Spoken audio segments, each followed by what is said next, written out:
Hello and welcome to the Meadowbank Thistle podcast. My name's Morgan Knock.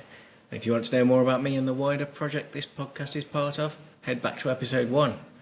Today we've got an exciting interview with a forward who played 200 games for the club between 1990 and 1995 before going on to play for Stenhouse Muir, Livingston, Alloa Athletic and Berwick Rangers, then embarking upon a coaching career with Berwick, Whitehall Welfare and others.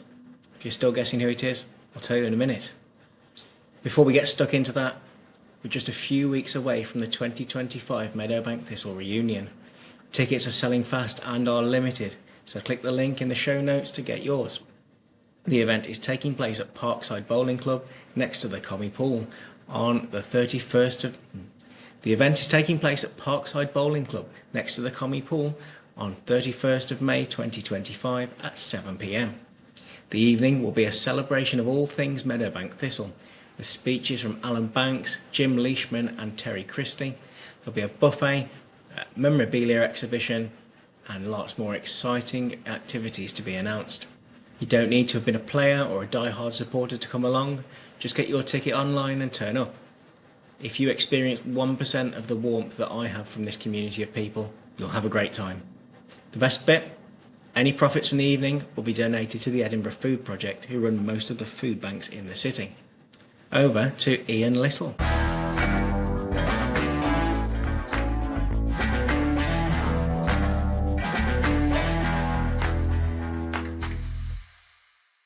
Ian Little, welcome to the Meadowbank Thistle podcast.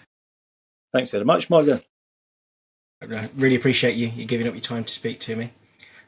We'll get cracking straight away. So, can you tell me about your childhood, please?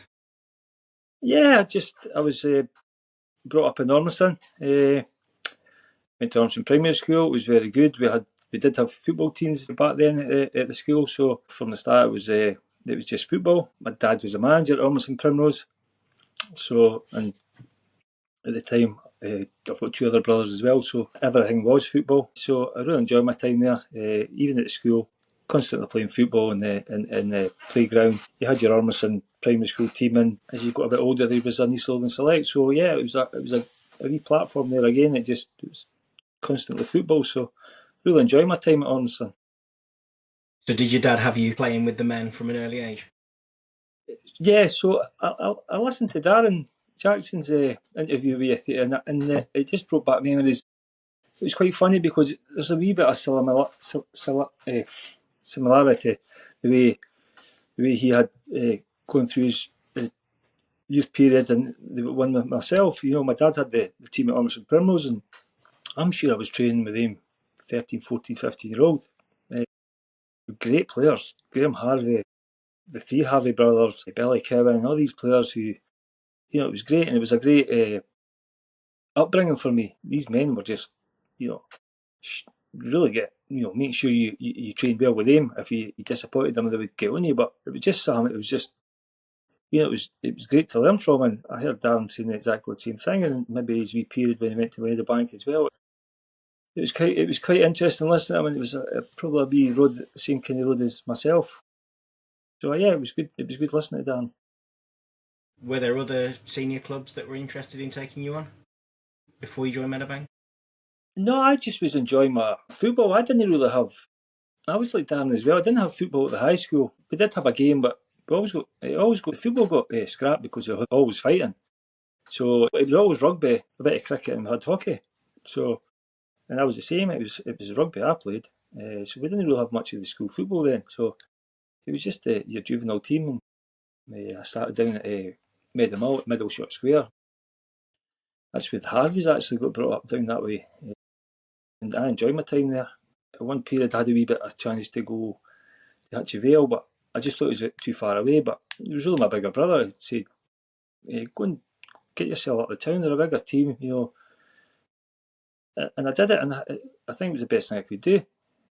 Changed days back then, I was getting a bus straight from school going away up to Edinburgh and getting a lift all the way back home. So it was always from a young age, it was, you know, travelling, getting yourself to places and doing your football and then getting back to school the next day. So And I enjoyed I ended up moving back to Musselburgh, and that was a great period for me because we had a lot of good players there. Eventually, I played nearly senior football. Eddie Brown and Shug Douglas were the coaches back then, so I really enjoyed my time. We had a lot of good players there. So were you head and shoulders above the other kids, or? No, our Musselburgh team was full of talent. Colin McDonald up front with myself, Paul Curry at the back, Gary Ormstad, Miss Ritchie. Good players. We all played good level. I just remember, I think we played a cup final once, and I think Donald Park had actually came and watched. I didn't know this at the time, but he came and watched, and he liked what he seen. And that's when I got drafted into when Meadowbank started bringing up the reserve teams. Unfortunately, I got sent off that day in the game, but Donald was impressed with what he seen. So that's when things started to move up. It's the same with everybody else. I had my time at Hibs, training for about 3 months with them. I trained with Hearts when I was a bit right good younger. At that period of time, I think I was going through East Fife as well in their BPU team, stuff like that. But it just came to that end of the season when there was a final, and Donald seen me and just wanted me to go into the reserve team. And then everything happened for there, and it was great. Yes, I mean, you were one of a clutch of players where the reserve team just seemed to come along at the perfect time, and Meadowbank just hoovered up all these youngsters. It was great. It was, I've made a lot of great friends just from that period of time. Probably boys who have been at Hearts and Hibs, and local boys and boys for Pennycook and that. And it was great, and that just kept adding in as the years went on through Terry. If boys weren't been successful at Hearts or Hibs, and then Terry would probably get the pick of them. And as I said, I've met a lot of great friends. Still friends with them all now. As again, that just started us off, and it was a good period then. Can you remember the first time you met Terry? Yeah, I think it was pre-season. I think my dad took me up actually, and I had a quiet word with my dad and just really said, "Look, he's a good lad. He's a good athlete." That's really the only time I seen him at pre-season. Maybe stuck with the reserves a wee bit. And it was Donald all the time. No, it was quite a quick change actually, and then that was it. And did you expect to get into the first team so quickly? No, really. I think there was just a wee period. I think there was a wee injury. I think John Perry was injured. I might be wrong. I think it was John. And a wee opening, but I'd done quite well in the reserves at the start, so I think I scored a good couple of goals in about 4 games.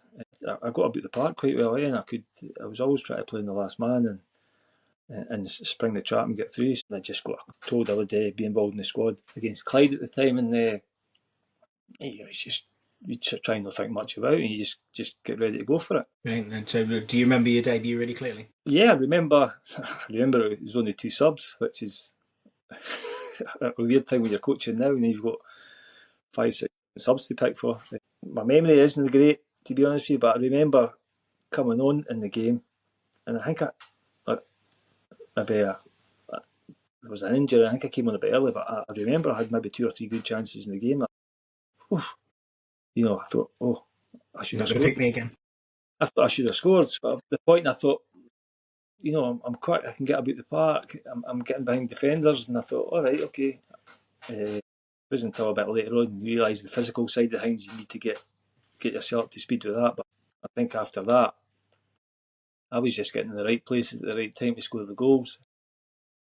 I think I scored a few decent goals in a wee run I had. I remember, I think this was in the first 8 odd games. I think we were in Dens Park, and I've just picked the ball up in the half volley at 18-yard box and went flying in the top corner, and you're putting the ball past Jim Layton, and you're thinking, wow, is this meant to happen? And it was just really wee moments I just remember it. It was just bubbly and confident at times. So. Zooming ahead there, but so I mean, your second game, you came on against Clydebank and scored the equaliser. Do you remember your first goal? I'm not sure if it was for a corner, but I think I was at the back post, and the usual Meadowbank corners, or even Terry's corners, if it was Lee on the left-hand side swinging them in, they were always coming in with pace, and can we get a flick into the front, and I'd always be at the back post, just ready to try and poke it in. And I'm sure that's how I scored the first goal. I'm sure I got a penalty. I'm sure I got a penalty in that game as well. I think I got brought down near the back post as well, and I think it finished 2-2. That's right. But these times were great. even if I was on the bench, I remember Walter Boyd being on the bench. It's all new to me, and Walter's talking away to me and having a joke and telling me to make sure I bring the sweets next week. All this kind of stuff, and we're warming up behind the goals, and his next thing I see him running away, I say, "Wee man, I will see you shortly. I'm away." And he's away on the part, I'm thinking, all right, and then I do come on the part, and it's just good times. And even that, I think I was on the bench once down at Kilmarnock. These are the things I always remember. I was down at Kilmarnock. I'm not sure if it was a cup or no, but me and Walter were on the bench again, and I think we're 2-0 down. We were warming up behind the goals, and Dave Roseworth picked the ball up and put it right in the top corner. And I'm looking for Walter, and he's running about to the back of the goals, celebrating like he was on the park. And I'm, all right, okay, this is what you do. And it was just great memories, eh? It was great, funny memories with two boys on the bench. It really was. So within a couple of months, you've scored 5 goals in 7 games. You get called up to the Scotland under-18 team. I mean, this is all moving very quickly. How are you feeling at this point? To be honest with you, I was working as well. It was difficult because we were playing at that level, and it's taking a lot out of you, and I had to get up in the morning about 6 o'clock to get ready to go to my work. It was tough, and it was just a case of day by day, and I wasn't thinking too far in front of myself, and just make sure I get ready and I'm physically fit and for the next game. Yeah, the Scotland thing was great. I think the first time I got picked, I'm sure I was away across an island, and Yeah. obviously my mum and dad decided to come over, but I phoned them and I says, "Listen, I know you're coming over, but I don't have my boots. I think I've left them." So it was a great start. Mum and dad had to go to Meadowbank, pick up my boots, jump in the plane, and obviously come across a bit earlier and give me the boots. It was a wee start. Can't remember too much yet. I do remember hitting the bar, I think. I think I maybe came on as a sub. Yeah, the memories were. Try to remember the memories. I'm getting a wee bit old now. But listen, I didn't think too far ahead of it. I found it hard with the Scotland because I was only part time. It was a bit like Darren as well. I think Darren was maybe part time. It did feel awkward because everybody was full time. It was really only me and Christian Dale that were playing first team football. Christian was doing really well at Dundee United, and we were in the Championship at the time. Be fair to him, he did come up to him in the flight and say, "Ian, well done, you're doing really well." I didn't think much of it. He said, "Look, that's a big thing what you're doing." And to me, it was just like, well, I've got my work, I've got my football, I'm just doing my best. Obviously, full time's a different. You look at it in a different way. But yeah, I enjoyed my time. I enjoyed my time there. And did you have ambitions of going full time at that point? I probably didn't. You were just, to be honest, I was that young. I was just a case of, had a lot, as I said, working and trying to play at that level and train. It was always good to go to training. You want to go to training, but you still had to get up the next day, go to work. It was tough. No, it was just a case of, can I get through this week? Can we win on Saturday? And that was it. And I wasn't really thinking about the full time. It came in a wee bit later on, eh? And when you first go to training with these guys who've been playing at championship level for a number of years, do you fit in straight away in terms of ability? And does it come as a surprise? I was just nippy, quick, could get in front of you.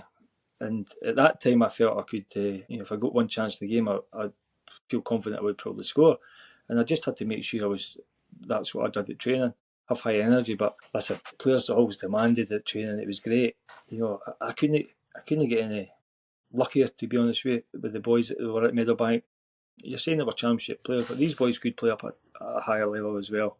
They probably just had that decision that they wanted to be part time at the time, but there was some boys that maybe had been playing full time. For me, it was just such a learning curve for these boys, and they were men. I think Dan said the same thing. They were men. To be straight away, these boys, they looked after you, but they expected you what to do and demanded what you to do, and you were just learning. It was just great. So yeah, I just wanted to go out there and do everything I could for them, and obviously Terry at the same time. But it was really the players that it pushed me and looked after me. And was there anybody in particular who really put their arm around you and took you under their wing? That was the good thing about them all. It was them all. You had Graham Armstrong, Stuart Wilson, Dave Roseborough, John Perry, every one of them, Jim McQueen, every one of them. They just wanted to win and come in and work hard and be professional and have a laugh. Great. It was a great learning curve for me, and probably set me up in the way I am as a person as well. They were just great in all departments there. Do they still call you the Ben? The Bairn, yeah. They call me a few names as well, like, but it was always, and I always called most of them Father, but especially Dave Roseborough, I always call him Father. So, yeah, as I said to you, it wasn't even just on the park or training. These boys looked after me if we were gone maybe on a Saturday, going out. I remember them. I probably was 16, lucky if I was 17, and take me to the West End of Edinburgh. And they kind of get in the front door, but they would sneak me in the side of the door, sit me in the corner and give me a juice, and that just to be part of it. That doesn't happen very often, eh? As I said to you, it was just looked after me and guided me. It was great. And were you instantly comfortable around, like in that environment around men? Yeah, they were just good professional, good men. It was a great learning curve for me. It was just a great environment to be brought up in. I had to react quick. You know what I mean? To tell you quick enough. If I wasn't doing the job right or working hard enough, I couldn't ask for anything better. I just don't see the same kind of. It's funny because I look at myself and if I was being named to the kids nowadays, do they look at me as I'm a man? Probably not. You see what I mean? So it's I always call it the old school. I got a touch of the old school, and I've been very fortunate. Did they really look at you as a man, or do they think you're 19? I'm the bear now. I will always be the bear. I heard from some Alloa supporters that you went to the reunion there, and you still looked like you hadn't aged a day. Yeah, they were. I got a few comments about did I dye my hair now around, but nah, I didn't. Listen, I've looked after myself. It would be good to look a bit manly. You know what I mean, like a man, beard, stuff like that. But it is what it is. Fit and healthy, I can't ask for any more, eh? Brilliant. So you mentioned the goal a few minutes ago against Dundee, and I think from what I've heard is that's the first time you really came to the attention of people outside Meadowbank. Did you feel that scoring it against such a big team put you on the map? That first period, it started, yeah, I scored a few goals against big teams. I'm sure big Gordon Marshall was in goals. I even remember, I'm not sure now, Simon Stainrod was playing at the time, and I walked into this, he was taking centre, and he just looked at me and laughing at me and said, "Kid, I'm not sure you should be here." You know what I mean? He says, "How old are you?" And I was just looking at him and laughing, just saying, "Well, we'll see." Simon was a fantastic player, but I'm sure I scored that day as well. I'm not sure if we ended up getting beat 2-1 or we drew, but I seem to score in quite big games, and it was great. Yeah.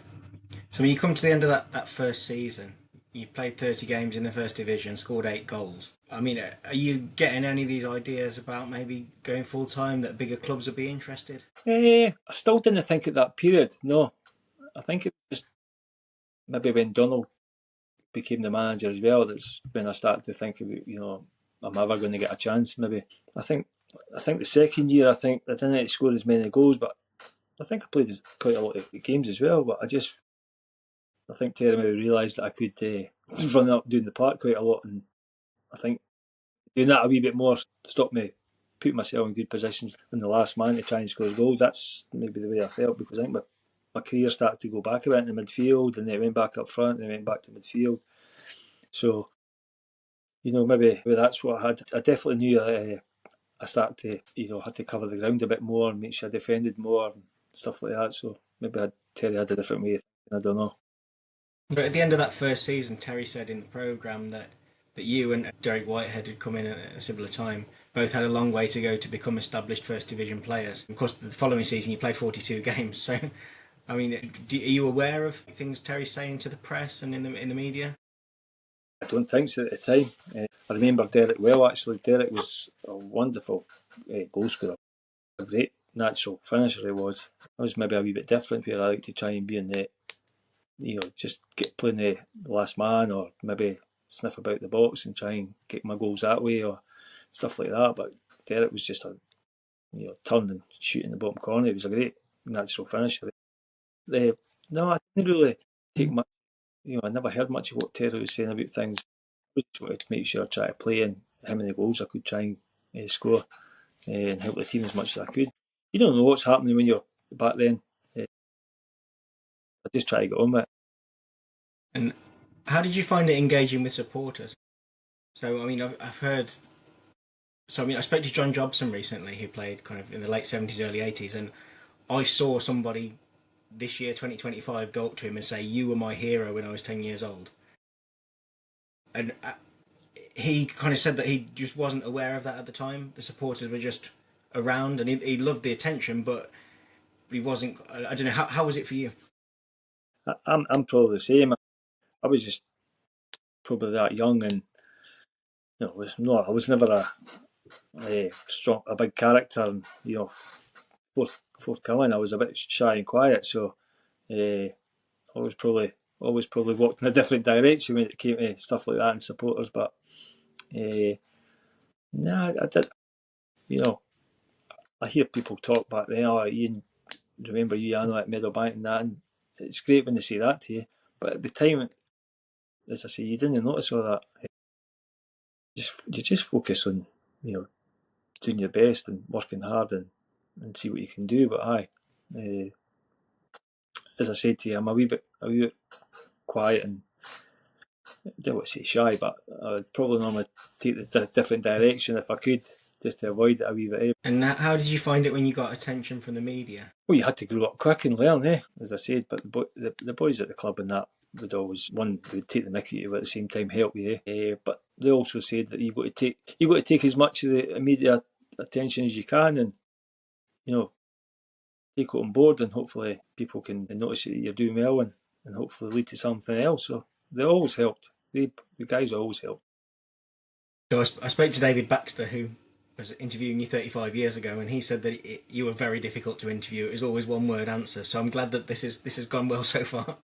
That's because, as I said, I'm a bit older now, and maybe I get more than what I should, but maybe that just through the mere of the coaching and the management now. So I was definitely quiet back then. So we come to the end of your second season. You've played kind of 70, 80 games in the first division. Terry leaves the club at that point. How aware are you of what's going on with the kind of boardroom struggles? I'm not really. I'm sure it was Donald that came in next, and I had a good relation with Donald and still have, and he's a great man. And he said to me later on that I was his first signing.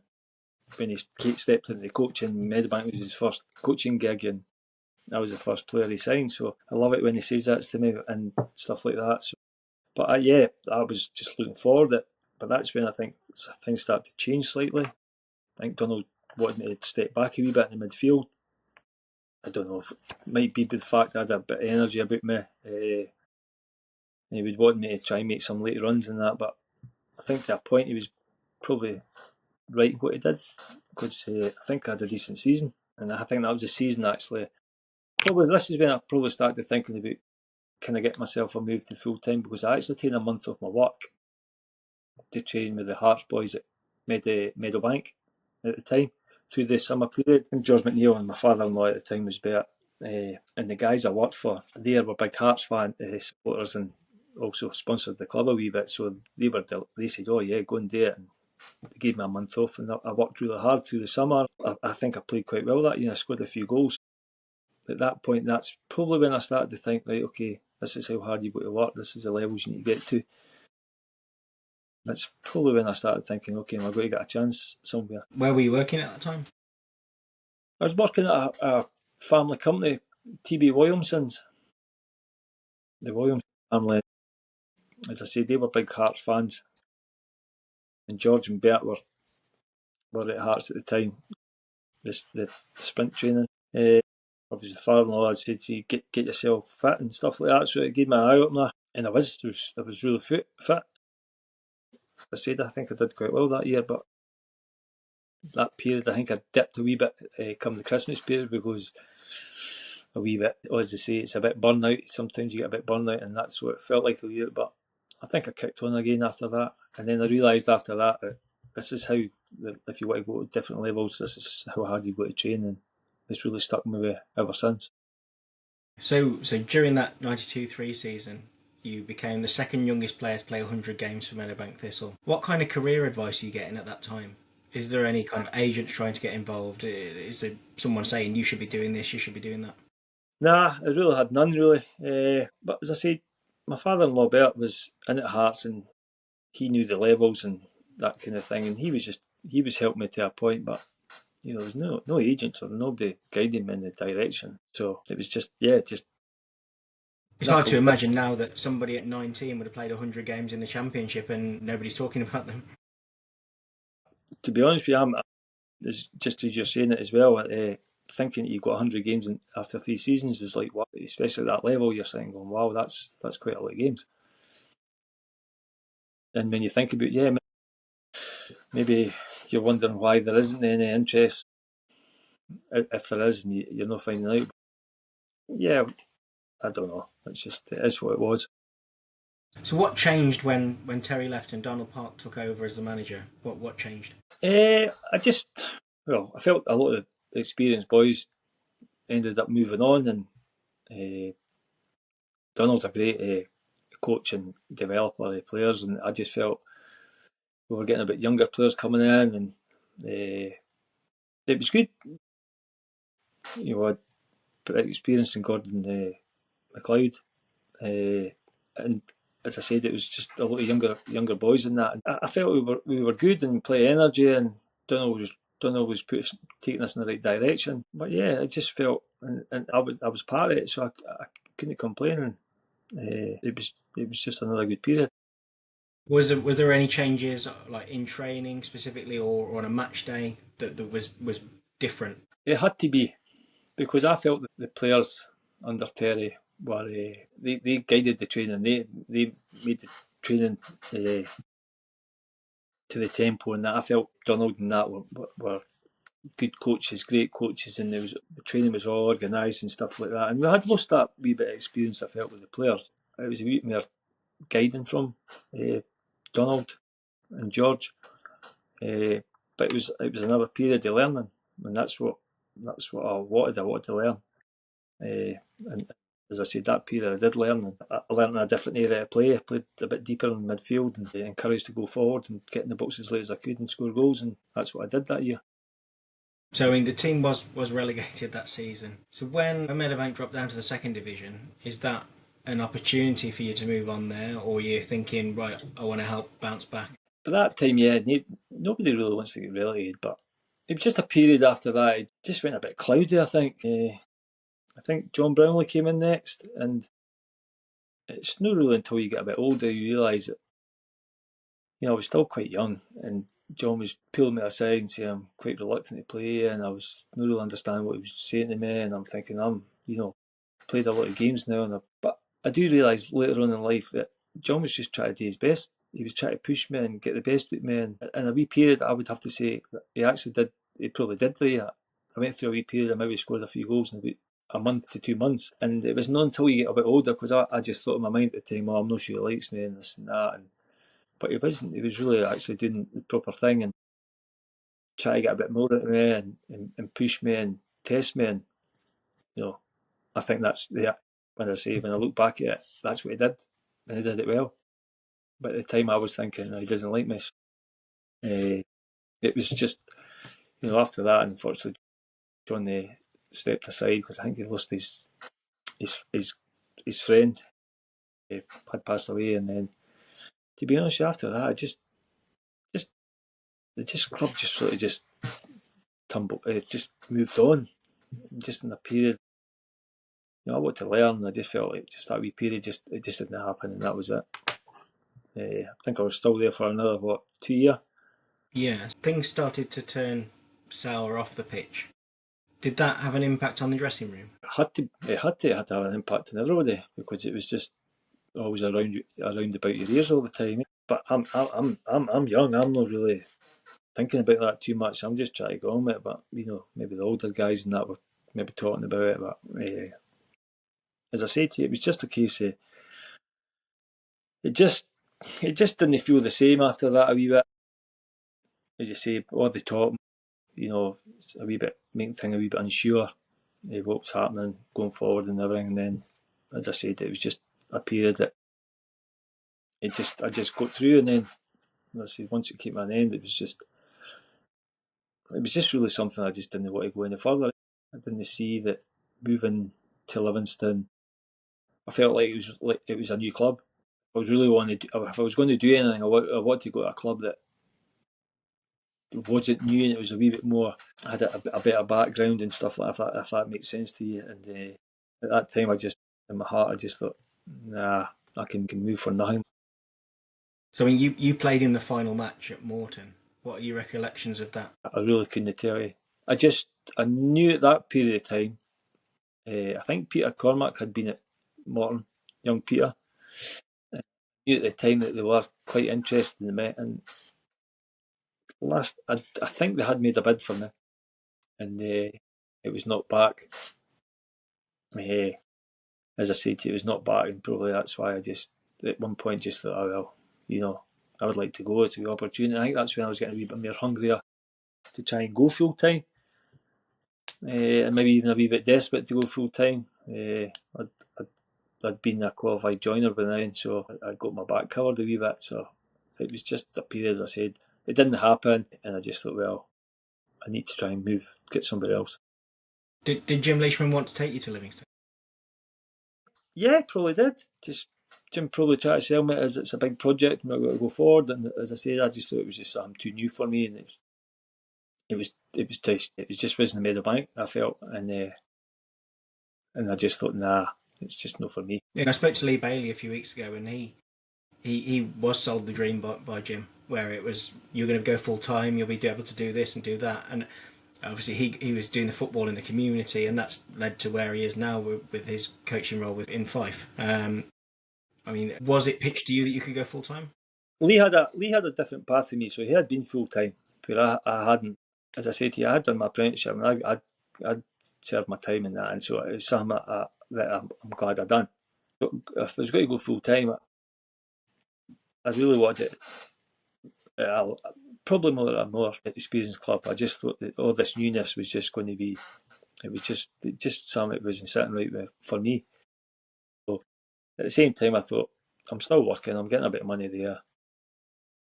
If I can get another club, I'll get some money for there, and it'll be decent money. And I didn't think I would make as much money at the full time stuff. So at the same time, maybe a wee bit desperate to try and go full time. But as I said, I think it was something that it needed to be right. And as I said, it was the Morton thing that came up would probably been a good move. Been a bit of travel, but it'd been probably a move I'd rather obtain on board. Were you sad about what happened to Meadowbank at the time? It's okay if you say no. Yeah. No, I was, because the first 2 to 3 years were brilliant. And the first 2 years were brilliant. The first year was brilliant. The first 6 months was amazing. But as I say, I just felt like when you lose a lot of characters like that and players and stuff, and then obviously, uh, I'm guessing the budget must have got a bit lower, and then you're not getting that calibre and standard of players and stuff like that. So you could see the club maybe dwindling a wee bit as well. And I can understand them maybe want to try and take it somewhere to get supporters and that. But as I said to you, I just felt it was just got to be a new club, and it was just something. It didn't take my fancy. Only 11 people have played more games than you for Meadowbank. Are you proud of playing such a big part in the club's history? When you look at it that way, yeah. When you saying to me, I've got 100 appearances in 3 years, I'm like, wow. So yeah, I'm proud. I'm proud. Every game I played for them, and especially that period at the very start. Great times that I'll never, probably my best time in football. No, my most successful time, but my best period in football, and great grounding and great upbringing for the players and that. So yeah, I enjoyed my 5 years there, to be honest. Brilliant. You mentioned Peter Cormack. So you joined the club you both joined Meadowbank at the same sort of time. Both got called to the Scotland under-18s. He got a move to Newcastle, and it seemed like he's got this springboard. I mean, he only played two first-team games for Meadowbank. Did you compare yourself to him? No, really, no, really. Peter's a big name, Peter Cormack. You know what I mean? So straight away, that's a great attraction. But Peter got a move because of his ability. No, I was good friends with Peter. Peter moved out to Newcastle. I went to him. I picked into I got a derby game against Sunderland. I always remember it. It's flat. We were walking across to the stadium. It never stopped raining all day, and I was in the open end, and I'm watching the game, getting soaking wet. But I couldn't believe Peter was here, and I thought, wow, Peter, this is amazing.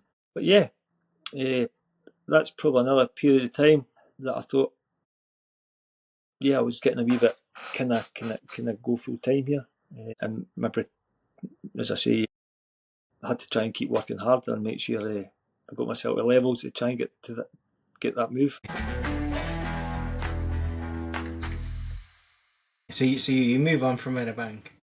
Was it a no-brainer to go and join up with Terry again, with the old boys at Stenhouse Muir? Uh, yeah, it didn't really take me Were long. there other offers on the table? No, I could think at the time. As I say to you, I'm not a guy who would have went phoning around clubs and saying, "Can I come in? Can I do this?" And it was just wasn't for me. Maybe that's the reason. Maybe I should have done that. But then Terry phoned me and asked me, and then I'm sure Dave Roseburn and all these boys were there, and so it was just a no-brainer. You're back to people you know and you could travel with. We always had a great laugh travelling through. And then he said he's got to pay 20 grand for me, and it would be a club record for tennis. I was like, wow, this is another step for me. You're getting bought, and you're a transfer record fee for Stennis Muir. No, that lasted long because he went and signed Paul Hunter about a week and a half later for 25. Does it put pressure on you when there's a price tag involved? No, it makes you feel amazing. It makes you it just yeah. If somebody's prepared to pay 20,000 for me, this is great. I need to go. No a case of going, show them I'm proud. I'm going to step up to the mark. I'm worth 20. I'm worth 40. I'm worth 60. Who knows? But yeah, it gives you a wee boost. Definitely gives you a wee boost. And I felt proud. I felt proud somebody bought to pay 20k for me. And so you won the Challenge Cup in your first season there. That was still quite a new competition at the time. Was it a big deal? Oh, it was great. And look who you played in the final, Dundee United. You look at the team they had; it was superb. I actually played with Grant Johnson, who was in Dundee United team at the time, in that final, and he came to Alloa for a wee period as well. And you know, he was saying, "Well done, you've done well on the day, and he's won the game." It was it was just it was just amazing. I actually stood in the tunnel and just looking at the Dundee United players and thought to myself, "Wow, this is big." Dundee United were a huge club. And obviously I just stepped down to the championship at the time. But it was a tough game, but we worked so hard, and as I say, I don't know if you noticed the team, but we had an ageing back four, which had an average age of quite high, but we had a young goalkeeper at the back of them. He must have been loving it, having the four in front of him. So it was a tough game. It was a quick game, and as I said, we ended up winning that in penalties, which was marvellous for a club like Stenhousemuir against a team like Dundee United. It was. So the next two seasons you were Stenhouse Muir's top scorer. Are there any kind of standout moments from that period? I would say my last season at Stenhousemuir, I developed into a good player. I learnt a wee bit more. Paul Hunter came in as a striker, and I learnt how to be how to play up front really on my own. I watched him. He was different class, and how to hold the ball up and that. I learnt, and that's the kind of player I was. I wanted to learn of other players. I'd learnt off all the players at Meadowbank. your Dave Roseburghs, John Perry's and all these boys, learning all the time. I always remember being at Stennismuir with Paul Hunter, and he just gave me that something different. I was still floating probably between midfield and up front, but I was maybe playing more up front, and that just gave me that wee bit extra in my game. And that last season, I thought I was really, really good, and I think that's where I ended up getting a move after that year. Yeah, so you said you didn't want to go full time with Livingston 3 years previously because they were new. Did you have any reservations when the offer did come in? I actually had an offer before that, and it was Partick Thistle, and I asked Terry about it, and Terry actually says, I'm not convinced, Ian, that's the right move, but I thought Partick was, this established club, big club, and I'd actually spoke to the manager, and I'd say to him, well, this is the kind of money I'd be looking for, because I was working and I was playing part time, so I was prepared to take a wee bit of a lower wage just to try and get to the full time, because at that time I thought I've worked hard and I want to do it. I'm 24, and I remember speaking to the manager at the time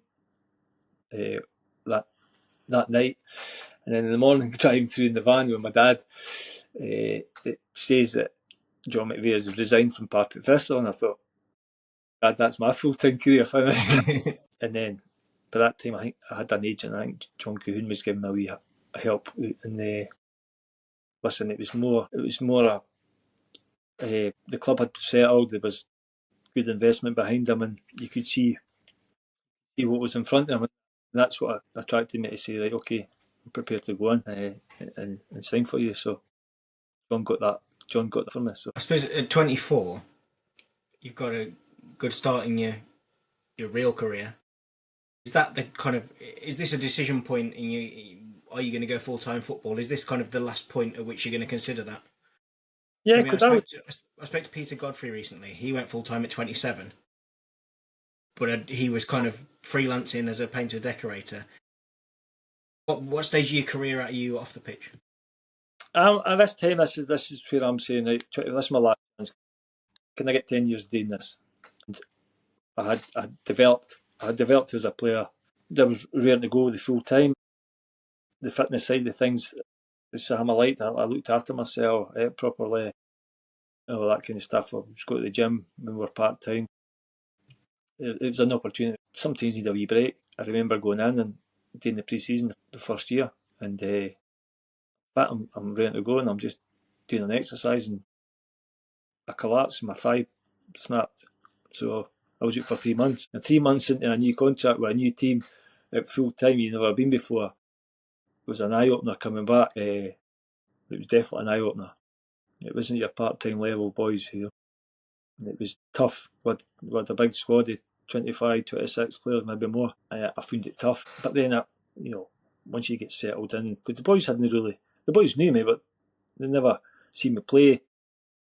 For the first 3 months of the season, we're trying to get settled, they're trying to win a league, they're pushing, and I'm trying to get fit and trying to get into a team. So I found it really difficult. But eventually, once I got myself up and running, the players realise what you can do and what part of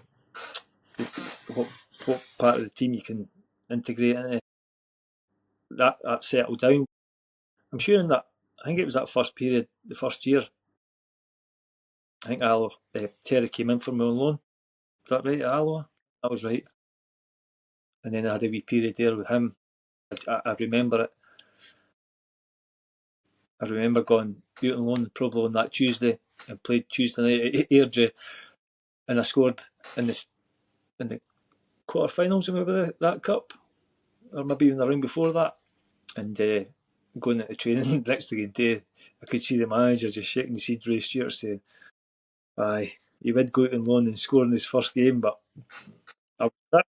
I was fit. I was ready to go, and I was hungry because I wasn't getting a lot of action at Livingston. So yeah, I think I had a month there, and I think that's right. I had a month there, and I went back. If that's right. When you go on loan to a part-time team, are you training with them twice a week and then training with the other your I was parents? maybe training once with Terry on the Thursday, but I did say to him I would be keen on trying to train on the Thursday with Livingston and train with you at night, as long as that was all right. as in I wasn't doing too much. So basically still training with Livingston full time as much as I could and coming in on Thursday. So you had your successful loan spell with Alloa, and then your time at Livingston came to an end.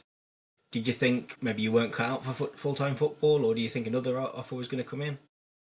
I had a few offers. Jim Leishman was at the club still. It was just a. I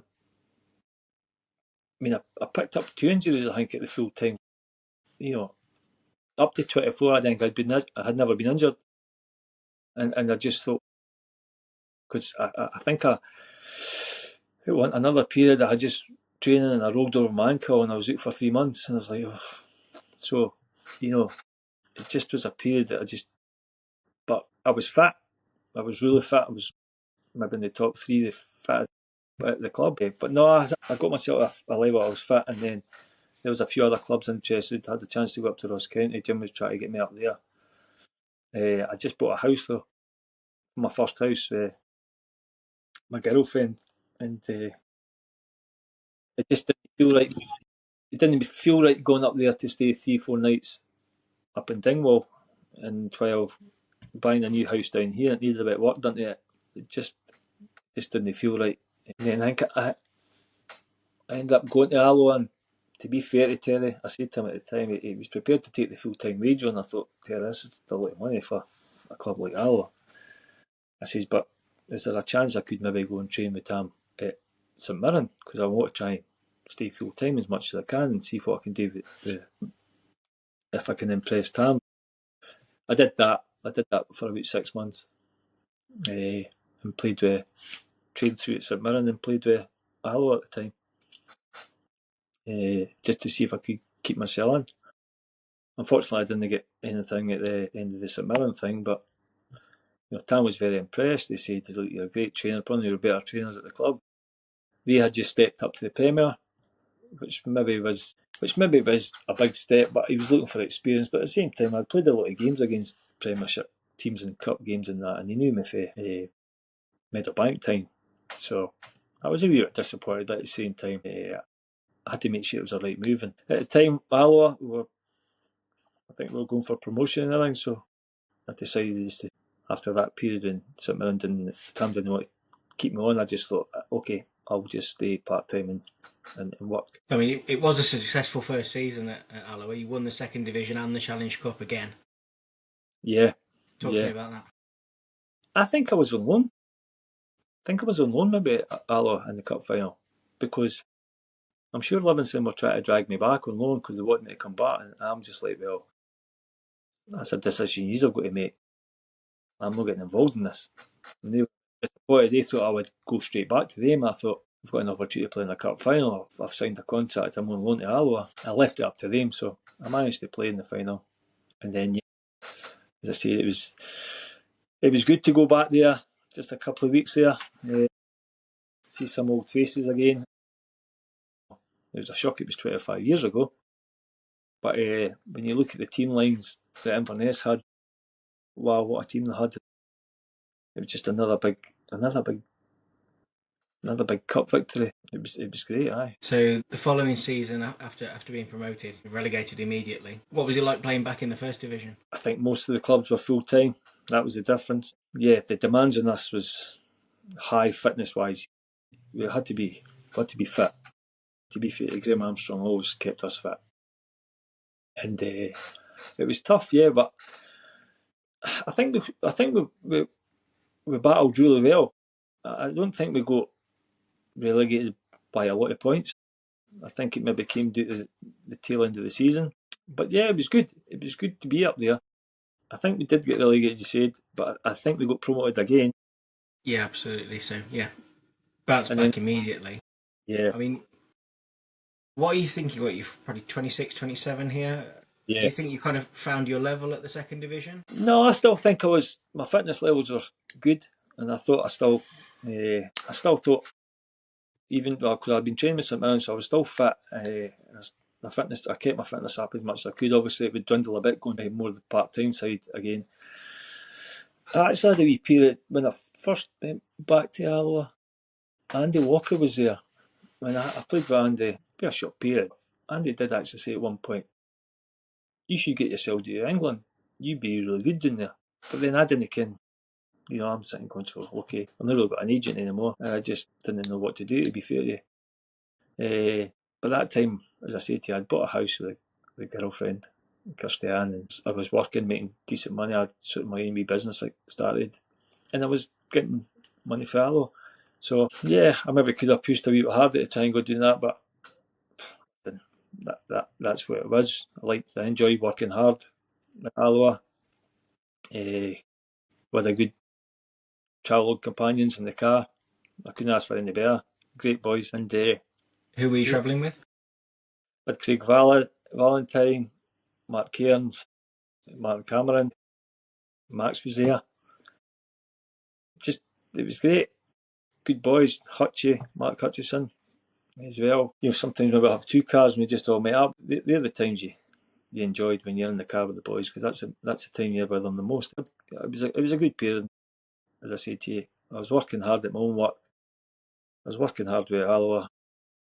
If it's going to happen, it's going to happen. If not, I'm enjoying myself. I'm playing championship football, maybe playing in the first again, and then championship football was. And as I say, we got into 2 cup finals at the time at Alloa as well. So I couldn't ask. Probably my most successful period in football was Alloa.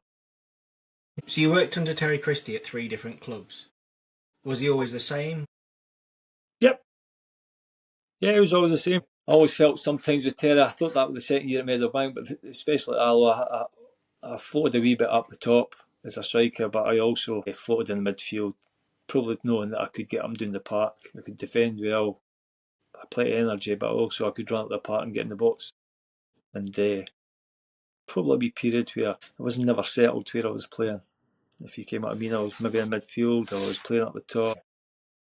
So yeah, but I was energetic and I just wanted to get about the park and try and score goals. So there was another relegation from the First Division, and when you were relegated on goal difference, and Terry left. I mean, how are you feeling on that final day of the season when you've been relegated on goal difference?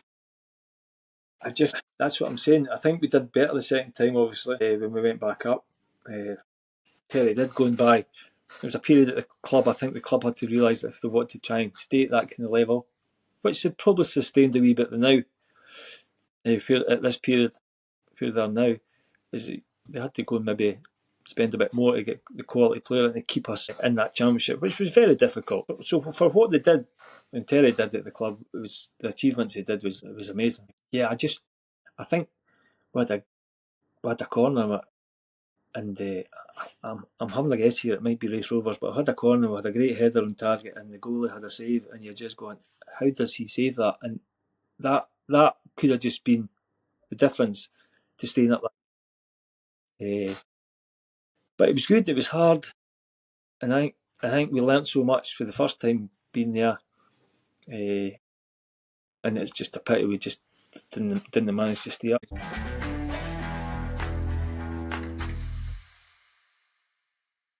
So Terry moved on, and Tom Hendry came in. Obviously, you'd spent that period with him at St Mirren. You'd known him from Meadowbank. Was it a match made in heaven? Yeah, it was good to see Tam again, because Tam was very successful at St Mirren, and Tam was actually a very good coach. He was a step ahead. You get feelings sometimes that, that was 5 years at a club. I just got a feeling that maybe time up, and I was getting to an age, what would I be? Maybe 30. Maybe the travelling was just getting too much. I don't know. And Tam was bringing in other players and everything. I don't know. I wasn't sure if I felt comfortable in the team anymore or what, but it was just a feeling. And then I got an opportunity to go play at Berwick, which really was on my doorstep because we were training at Musselburgh. Probably another factor in me going to Berwick was I was going to go as a striker, because I was getting fed up now. I says, can I just go be a striker again? So the lure was to go back, and Gareth Hutchison was at Berwick at the time, and Gareth was banging goals for fun. And I actually phoned Gareth and asked him, look, listen, I'm keen to come down. He's quite happy to join up again. He was delighted. So I played at Stennismuir, and I just thought, hey, okay, I'll do this. It's on my doorstep. Probably looking to try and have a family soon. Getting a wee bit sick of the travelling. and I went down, and I think I ended up being there for about 10 years, to be fair, yeah. I did have a wee thing in my head that I thought, could I go on? So my achievement was could I play my career out without ever jumping into the second division? So I had never played the second division, maybe Meadowbank, but at the time I think it was only the 3 leagues at the time. And I thought, could that be an achievement? And Berwick were decent. But I went to Berwick, and I love Paul Smith. I really do. He's a great lad. And we started on fire, me and Gareth, in pre-season. But I picked up an injury in my rib area, and it took me about 4 weeks, maybe 5 weeks to get over it. And then I never played for 11 games. And I just didn't understand what had happened. And then, unfortunately, Paul ended up getting released for his duties at the job. And then I think Sandy Clapp maybe came in next. Sandy was really good as well. Just unfortunately, we just couldn't win games. But we were bubbly, we were lively at training, everything was great, but we didn't end up in. I think that was the year we ended up getting relegated, and I thought, oh well, here we go, I've went to the second division. Ambition to try and not play in the second division through my career, and it was done after a year. So you're looking to bounce back from that relegation, and you lose out on goal difference again to Cowdenbeath. How does it feel? I mean, it's different when it's missing out on promotion because you've still got to pick yourselves back up to go in the playoffs. How do you come back from that? To be fair, it was 2 good teams at the time. Cowdenbeath, it was. I always remember. Boys always slaughter me for this, but I always remember. I think it was the last game of the season. I was through I made a late run and I got picked through, and it was me and the goalie. And I remember I got to the ball. I said, "I'll dink this. I'll get it. I'll dink it," and I dinked it, and the goalie just got his tip to the top of his body. It was the last 5 minutes in the game, and if you win, if you score that goal, that was it. Then you probably won the league. And I remember it to this day, and it sticks in my head, and it hurts a wee bit. And I think, oh, could I have done more? And I'm thinking, no, really, you got there, you dinked it. But aye, it was heartbreaking when you think we got beaten goal difference that year. And then, yeah, you see, we went to the playoffs, didn't we? Yeah, and then ultimately, I don't think I played in the first round of the playoff. I had a wee niggle on my knee, and I think I just rested it and came back for the Arloa game. Is that right? That was the playoff. And yeah, I remember that. So it was good going back to Alloa. And we started the game off half an hour in, and we were doing well, and I was doing well myself, but I just, they're taking a throw in, and the guy throws it in, and the boy doesn't control it properly, so I'm away to press it like I normally do, and I put my leg down to push off hard to go and get it, and my knee just collapsed, and that was it. That was me. That was the end of me. At the time, their doctor didn't think I'd done anything to my ACL or anything like that, but yeah, that was me for another year, out for a year. A very funny story, actually. They were saying to me that you've not done your ACL, and I'm thinking, well, I'm not sure, like, because this is really sore. And then I jumped on the bus at Berwick to go home, and so the Berwick bus sometimes could just nip up to Trinent, and they go past my house, and then they could go back on the bypass. So I'm hobbling down the front of the bus, and I say to the boy, "Oh, just here, mate," and he misses my opening by about 40 yards. It takes me further 40 yards past my house, and I managed to get off the bus, and I had to phone my wife to go and pick me up. 40 yards, drive me back in, because I couldn't walk. I had no crutches and that. So I was laughing there. But to be fair to Berwick, they looked after me in that side of it. I ended up signing again, obviously. I was left. It was the last game. The game back down at Berwick, and I think we got well beat, maybe 6-1 or something. I just remember that they were prepared to sign me again, which would cover my operation, and John was quite keen for me to help him with the coaching and that as well. That's where everything started, come with the coaching and that. So I'm grateful for the chairman and that at the time for doing that for me. Brilliant. So the following season, you did manage to win the third division, it doesn't sound like you played a lot in that season. But did you feel like responsible, and do you feel like it was your? Do you feel really driven to get back to the second division where you started? Listen, John got me involved a lot. As much as the rehab I was doing and everything, John Coughlin kept me involved a lot with him, with the coaching. I was an experienced guy now, so, and I felt it, and it was maybe saying to me 5 years at Meadowbank, the last year, did you feel experienced and that? No, I didn't. I was still a young kid and that, but now I'm about 30, 31, 32. I just felt it, and I gave the guys as much knowledge as I could.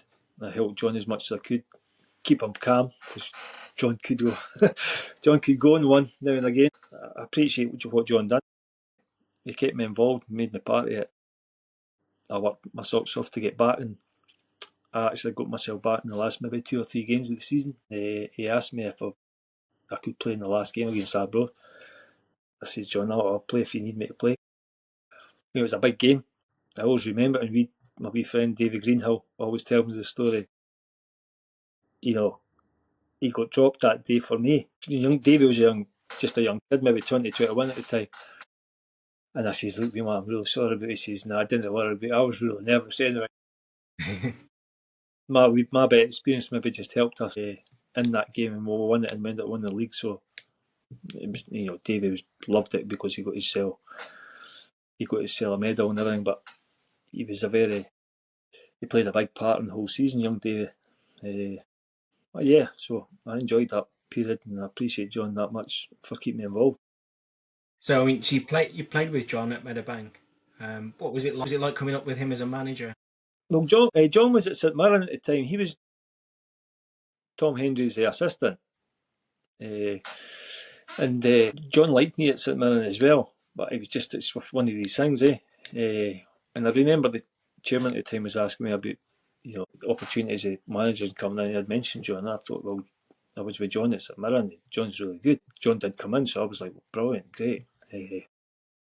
But it was good. The periods of playing with him back then, and I had a wee spell with him. And I was at St Mirren, and then we found our way back we're at Berwick, and John obviously had played for Berwick as well at one period, so it was good. And it was a good period, and it was nice that he actually won something at Berwick. It was great. Got any other stories about John? Not that I can tell you now. No, just a great lad. John's a great lad. Even outside the football, got involved a wee bit by work with him. Some of the work, he was a roofer at the time, so. No, he was a good lad, very good, very professional, great, very driven. Wow, loved my time with John. He was really good. And we had some laughs, but did have some laughs. So Jim Crease was the longest serving manager you played for at Berwick. What was he like? Jimmy's what you call old school, old school. But Jimmy, I mean, it was a good period. I was learning on the coaching side, and Jimmy gave me a wee bit of free rein, it was great. And this is where it started getting a wee bit difficult, because I was coaching, probably taking the training, and Jimmy was the manager, and we were all discussing everything.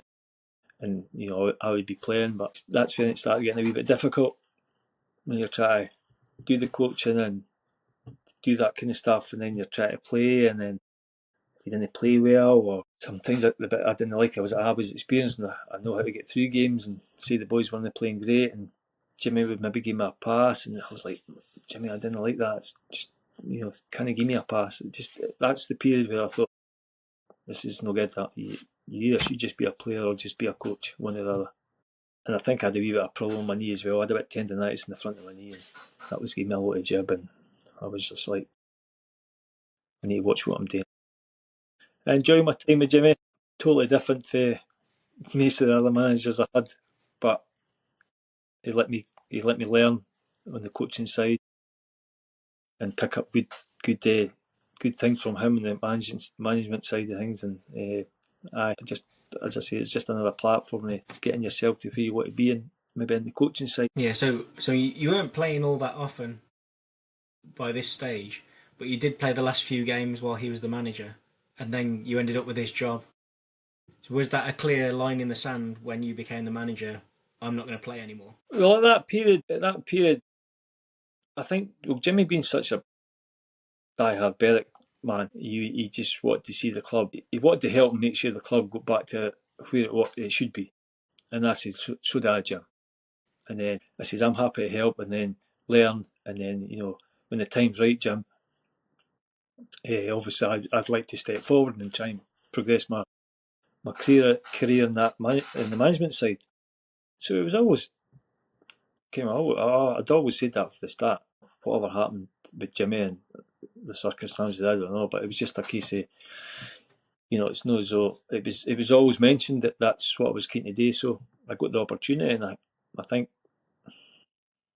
after I won the first 3 games, which really helped me a wee bit, and then it went for there. But you decided that you weren't playing anymore at that. No, I think at one period, I think Jimmy was just not happy with me because he wanted to put me on. So I went on, kenning in my mind my knee was sore, and I remember I was on the park for 5 minutes. I went to jump up in the air, I landed on my knee, all the weight went in it, and I just felt it tugging right in the front. I went, I need to go off. I need to go for him. I can't run. And when I put my hand up and said to him, Jimmy, you need to take me off. He wasn't happy. I can't help it. I can't do this anyway. So that's when I really, by that time me and Kirstana had twins, and I was more concerned that I couldn't actually physically play with the kids when I was lying on the ground because I couldn't put my knee on the ground. I thought I need to stop. I need to stop playing football, and that was it. So you were at Berwick for a number of years as a player. How did you get on with the supporters? Yeah, it was great when you're involved with a championship winning team. The supporters love you. I know I didn't play a lot, but you still feel part of it, and I felt part of it. And even the period before that, when I was playing, getting to the playoffs and stuff like that. Yeah, it was. I really enjoyed my time at Berwick and with the fans. And to be fair, I've got a lot of very, very good friends. We're all still friends now. Gary Connor, Robbie Horn, Grant McNichol, Gary Wood. These boys were all there, winning the championship. We're all still good friends now. We go on holiday most summers now. So all that period, it was great. It was a great period for me, and I enjoyed my time at Berwick. Just unfortunately, a couple of times now when I've been in charge of it, I've been sacked. So it was just disappointing that side of it. Did your relationship with the supporters change when you became manager? Nah, not really. Nah, they knew what I could do. I was a hard working player. They enjoyed what I gave them as a player. It's a wee bit the same as in the management side of it. I got them to the playoffs. I think we had a really good team. And the way I look at it, I was trying to win games, which everybody wants to do, but you want to develop players at the same time. And I felt like I developed a few good players, made them better, and things were great. But as I say in football, sometimes you're always going to have a bad period in your managing career in the season. And it's how long does your bad period last? I didn't think my period lasted that bad, but it was just something they wanted to do, and they wanted to change. So it was hard.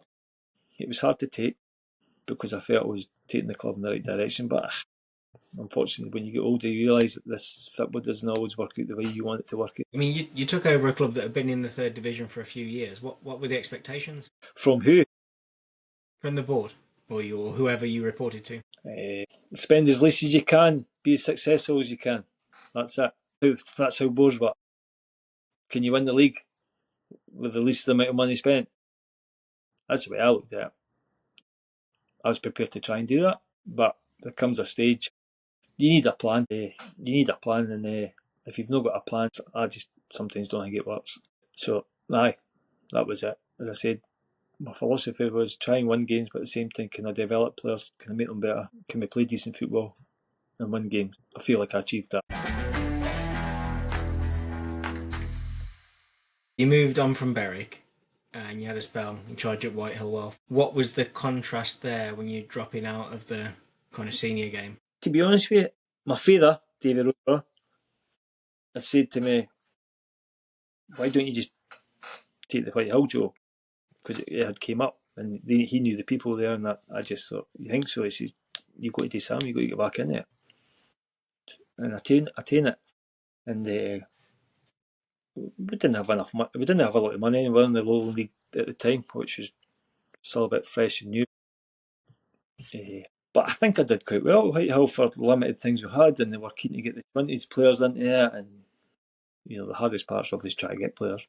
And I felt like we were going in the right direction. But the problem was we couldn't get enough points, and we ended up winning, getting 3 points in the last game of the season, but it wasn't enough to keep us up.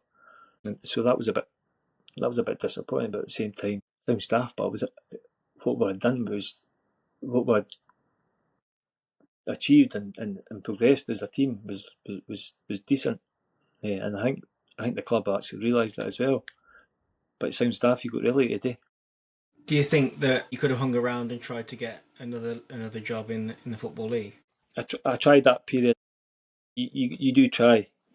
I think I did a wee period maybe in an interview at Edinburgh City, and I didn't get that, and you just start to feel like it was just like quite difficult to get back in. People say you've better been in the game and knowing it, and then I actually went back to Berwick again when I was having a good period.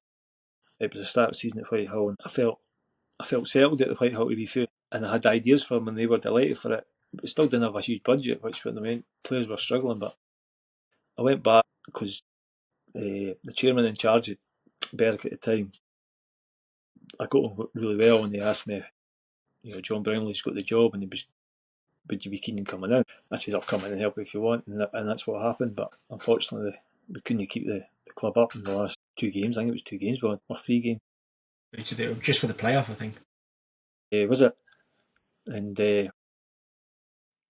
after that, I just didn't really want to be the manager. But my friend John at the time, who's the chairman, just asked me and said, "Listen, would you take it?" He told me what budget was wise, and I knew he would give me a bit of free rein. And I thought, okay, let's go for that. I'm sure I told him at the time it was going to be very, very difficult to try and get us back up. It's a mere concern with it was trying to get a team in the park. It was going to be the next hard part because it'd be. You had Spartans, you had Edinburgh City, all these teams on the beat us. You having to Bunnerig were high and flying, try to compete with all these teams, and it was just trying to get a team in the park was going to be the hardest part. And I would have to say that was the hardest time in football I've ever had when it comes to the coaching and management, because we were in the League Cup still at the start, the League Section Cup, so you had Falkirk in it, we had Ayr, I think we had Stranraer, and maybe that was it. And my first game was against Ayr United at home, and on the Tuesday I had 10 players. By the Saturday I managed to get 14 players, and we got beat 7-0. It was the hardest time ever. But the time we got to the end of we played Falkirk, and we ended up getting beat 3-2 at home. Ray McKinnon was the manager at Falkirk at the time, and I knew Ray for Livingston, and he obviously knew that I'd been getting a wee bit of a battering, and he says, stick it, your boys are working hard for you. I seen it today. You should be proud of what happened today because you gave us a wee bit of a game. And then from there, I just took a wee bit of confidence and went forward, because I had the hardest 3 to 4 weeks of my football career. So is the chairman expecting you to be challenging him for promotion? No.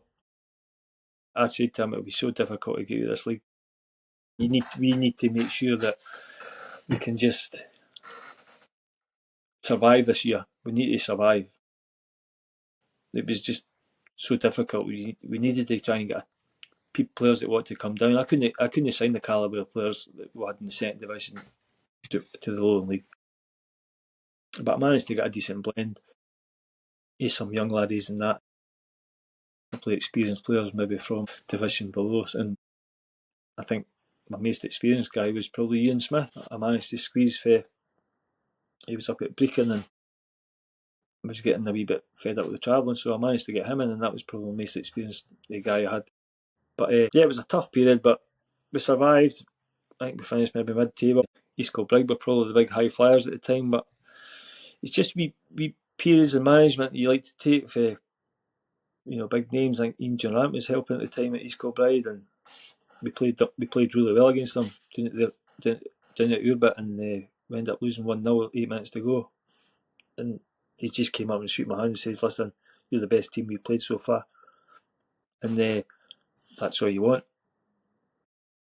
I know chairmans and now clubs and supporters want victories and 3 points and everything, but if you're not on the same level money wise or competing wise with them, as long as you can show that the boys are doing enough in the park, that's what it's about, and it's about progression. And I think that's what gets missed a wee bit in football clubs now, to be honest with you. I mean, I think it's fair to say that over the kind of that period of the few years, Berwick had gone downhill.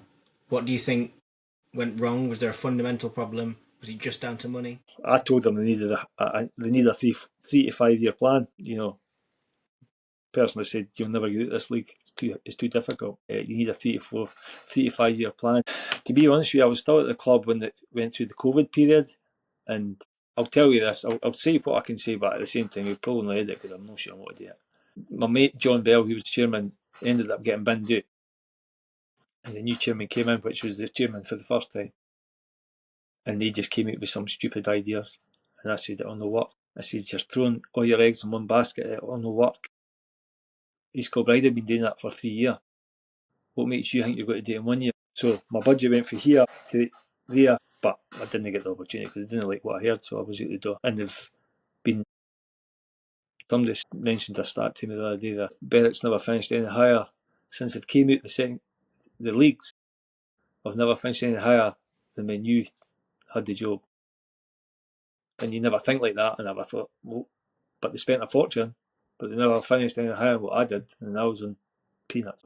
Do you think there's any way back for them now? Tough league. Didn't underestimate the Lowland League. It is a tough league. A lot of good teams in this league. Nah. You look at all the teams that have came down for the leagues, they've all struggled. The minute you're down, I think you'll struggle. Aye.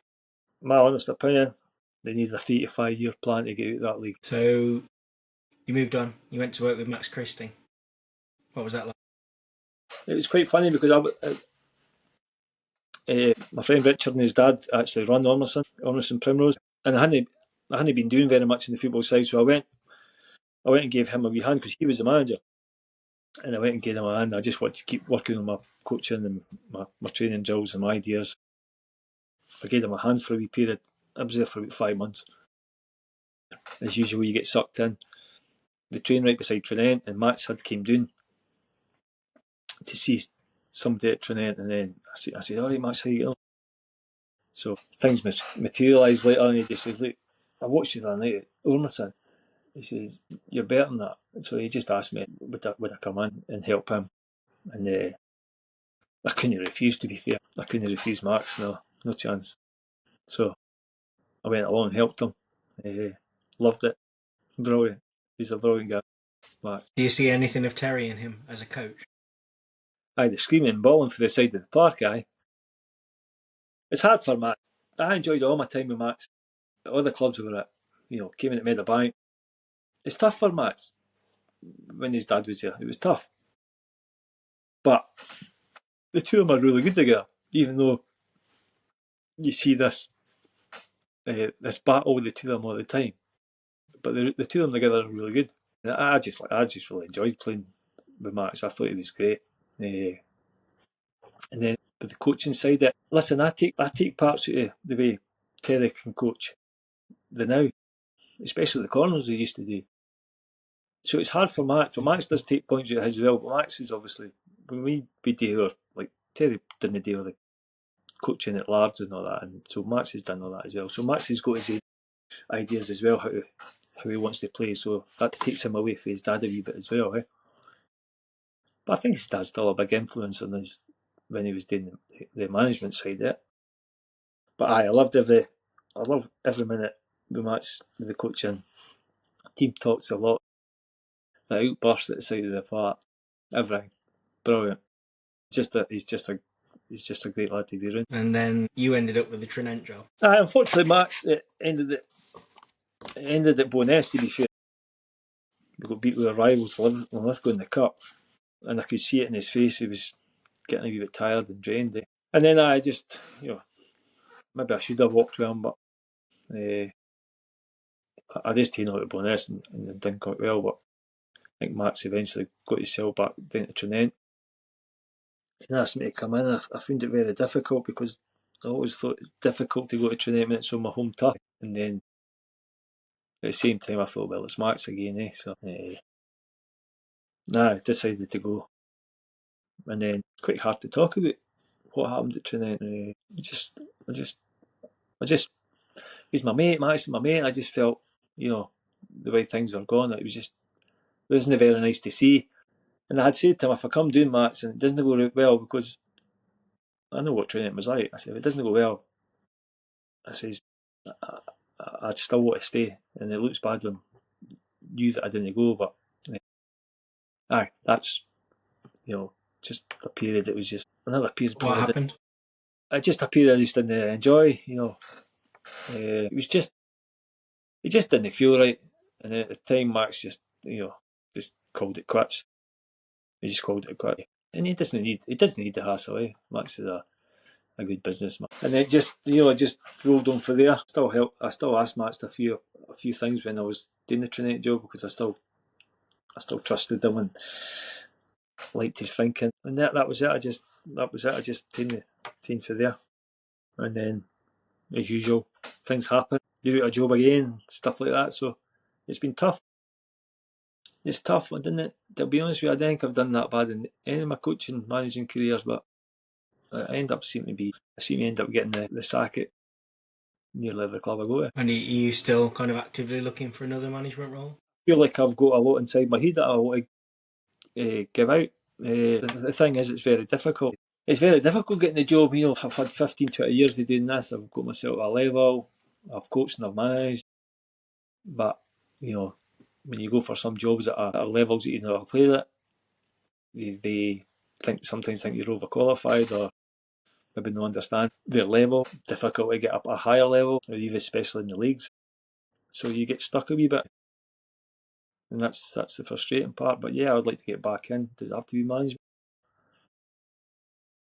But yeah, I'd like to get back in coaching somewhere. Do you think you have to rise up with a club to kind of re-establish yourself?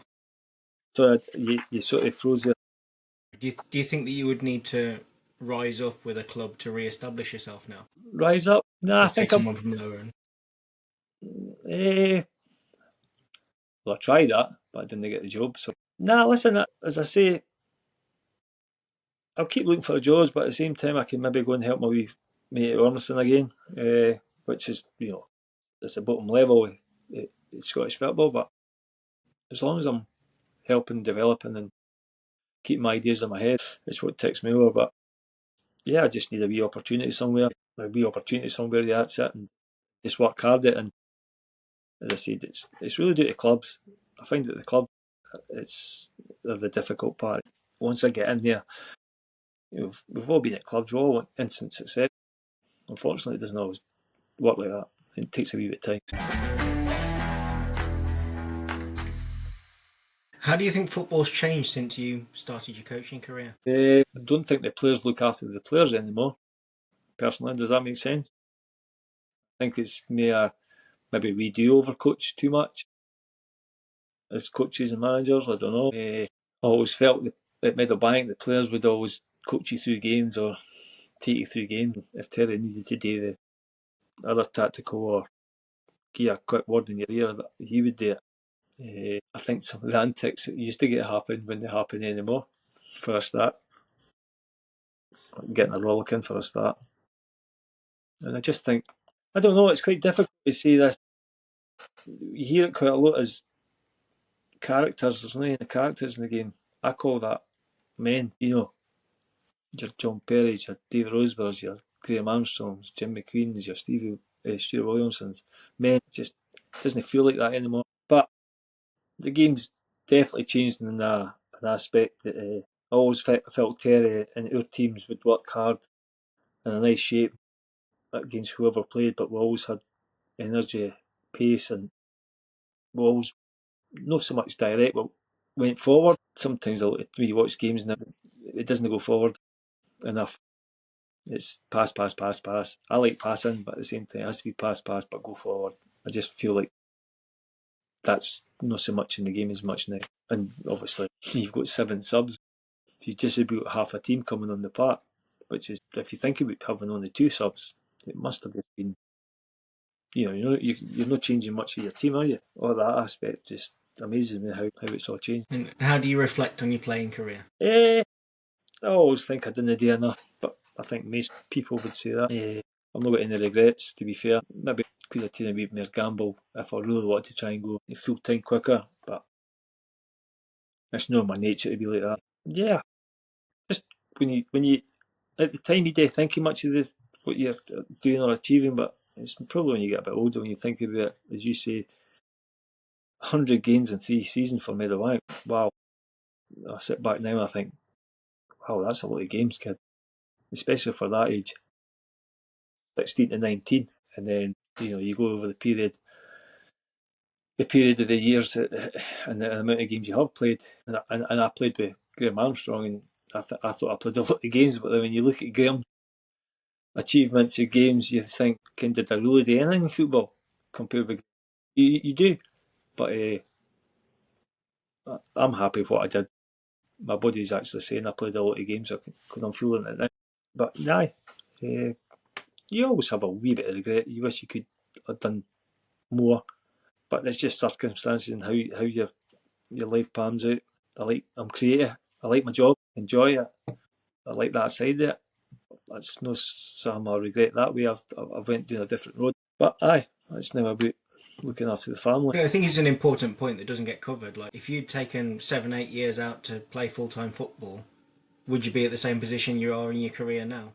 The character I am, I'm not much of a risk taker, to be honest with you. So that opportunity to take a risk to try to go full time and maybe went to Livingston for straight away with less wages and all that nonsense. I'm not a risk taker. I wouldn't have done that.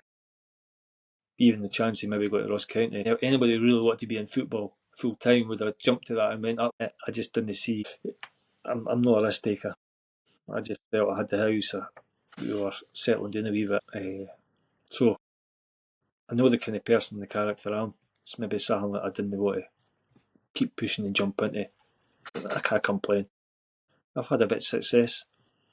I won trophies, so that's it. That's what really matters. And you're certainly very fondly remembered by everybody I've asked about you. Every time I mention your name, it brings a smile to people's faces. Well, listen, I'm pleased for that. I'm really delighted. I went in that park. I went in the park to satisfy my teammates. Was number one. I probably wasn't selfish enough in a way to try and maybe push my football career to that level of full time. That wasn't the end, to be honest with you. And maybe that was a wee bit of an upbringing right for the start for Meadowbank, because these boys they looked after each other and they worked hard for each other. That's just something maybe it stuck with me. And as long as the fans are happy that I did everything I could, that's all I'm happy about. That's what I did. I worked my socks off every game, and just try to be as successful as I possibly can, no matter what level I was at. So, yeah, I probably didn't give myself enough credit for what I did, but it's probably something I probably just want to try and achieve even more. As I said earlier, I don't think it should be understated that only 11 players have played more games for Meadowbank Thistle than you. You have made a huge contribution. Yeah, definitely. When I look at that now, it's difficult way to say it because I was so young. You didn't think about things like that. You just want to play football and stuff like that. But if I think back to it and look at it now, I'm thinking, wow, that's not a big achievement, but it's been a big part of my life, my football career. What I did at Meadowbank, and to be in the top 11 people just played more games than me. That is a lot. So it makes me. I'm proud a wee bit to say that I was a big part of it. Brilliant. I think a lot of people will be pleased to hear that. Oh, definitely. Is there anything else you'd like to get off your chest? Give us a peek behind the curtain into the dressing room. No, I couldn't. I couldn't. Love my time. I love my time with the boys. Obviously, you probably know we all still meet up at the golf reunion. We've done it for the people I just look up to. I've never mentioned Michael Kravokovic.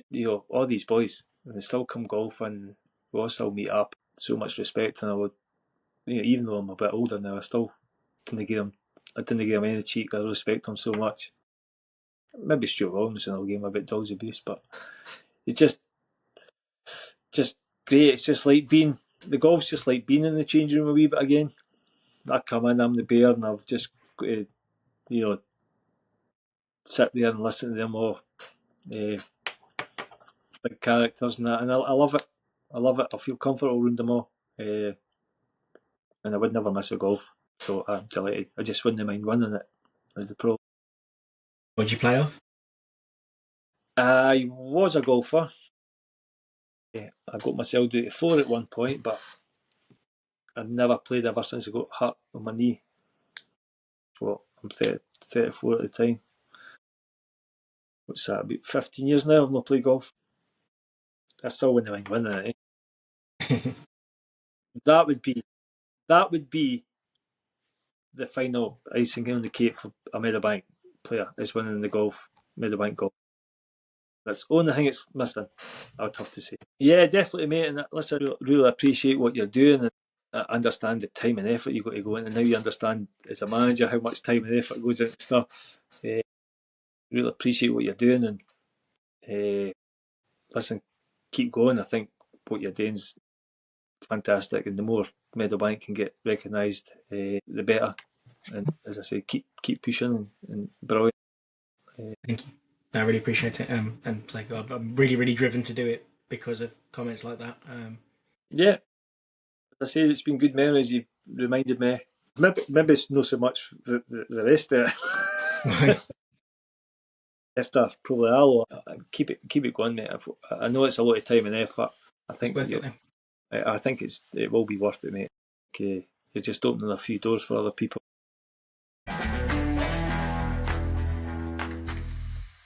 There we have it, Ian Little. It was such a pleasure to get to speak to Yano about his career and his life. If you enjoyed it, let us know by giving us a rating in your podcast app. If you give us 5 stars, we'll reach more people. You can also tell your friends and family, get this story out there, and spread the good word of Meadowbank Thistle. You can get in touch with us via social media on X or Instagram at MeadowbankThis. On Facebook, it's Meadowbank Thistle FC, or you can email us meadowbankthis@gmail.com. One last plug for the reunion event. You can get your tickets in the show notes. This is the Meadowbank Thistle podcast. My name's Morgan Knock. For now, it's goodbye.